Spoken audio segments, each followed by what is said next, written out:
శ్రీశైలంలో నకిలీ టికెట్ల వ్యవహారం బట్టబయలైంది. శ్రీశైల దేవస్థాన కంపార్ట్మెంట్ల వద్ద విధులు నిర్వహించే ఓ వ్యక్తి, దర్శనానికి వచ్చిన వారితో మాటమాట కలిపి, స్వామివారి స్పర్శదర్శనానికి పంపిస్తానని, టికెట్పై అధికంగా డబ్బు ఇవ్వాలని ఒప్పందం కుదుర్చుకున్నాడు.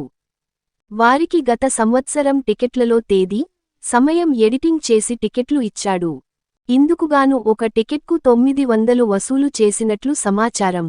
మామూలుగా అయితే 500 టికెట్ ప్రవేశ ద్వారం నుంచి ఆలయం క్యూలైన్లలోకి ప్రవేశించాలి.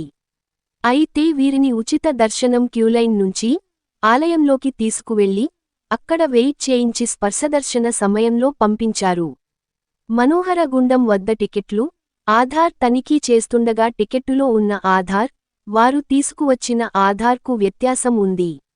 దీంతో వారిని పర్యవేక్షకులు విచారించగా జరిగిన తతంగం బయటపడింది. మల్లన్న స్పర్శదర్శనానికి ఆన్లైన్లోనే టికెట్ పొందాలి. అలా టికెట్ పొందిన భక్తులు టికెట్ జిరాక్స్ కాపీ, దానితో పాటు ఆధార్ కార్డులను తీసుకురావలసి ఉంటుంది. 500 ప్రవేశద్వారం వద్ద టికెట్లో ఉన్న ఆధార్ నంబర్, వారు తీసుకువచ్చిన ఆధార్తో సరిపోల్చుకుని దర్శనానికి అనుమతిస్తారు.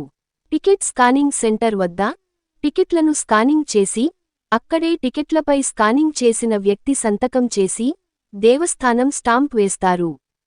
నకిలీ టికెట్లు తయారు చేసిన వ్యక్తి 500 ప్రవేశ ద్వారంలో వెళితే స్కానింగ్ వద్ద తన తప్పులు బయటపడతాయని, అలా వెళ్లకుండా ఉచిత ప్రవేశ ద్వారం నుంచి ఆలయంలోకి ప్రవేశించేటట్లు ఏర్పాటు చేసుకున్నాడు. సదరు టికెట్పై దేవస్థానం స్టాంప్ సైతం నకిలీది తయారు చేసి ముద్రించినట్లు తెలుస్తోంది. సంతకం కూడా చేశారు. గర్భాలయం సమీపంలోని మనోహరగుండం వద్ద డ్యూటీ నిర్వహించే వ్యక్తి తనిఖీ చేయడంతో నకిలీ టికెట్ల వ్యవహారం బయటకు వచ్చింది. నకిలీ టికెట్ల వ్యవహారంపై క్యూలైన్ పర్యవేక్షకులు ఈవో శ్రీనివాసరావు దృష్టికి తీసుకువచ్చారు. ఈ విషయంపై అసలు టికెట్ ఎప్పటిది, టికెట్పై తేదీ, సమయం ఎలా ఎడిటింగ్ చేశారు, ఆ టికెట్లను ఎవరు భక్తులకు అందించారు, ఎక్కడ తయారు చేశారు, దేవస్థాన స్టాంప్ ఎక్కడిది అనే విషయాలపై విచారించి నివేదిక ఇవ్వాలని చీఫ్ సెక్యూరిటీ ఆఫీసర్ క్యూలైన్ పర్యవేక్షకులను ఆదేశించారు.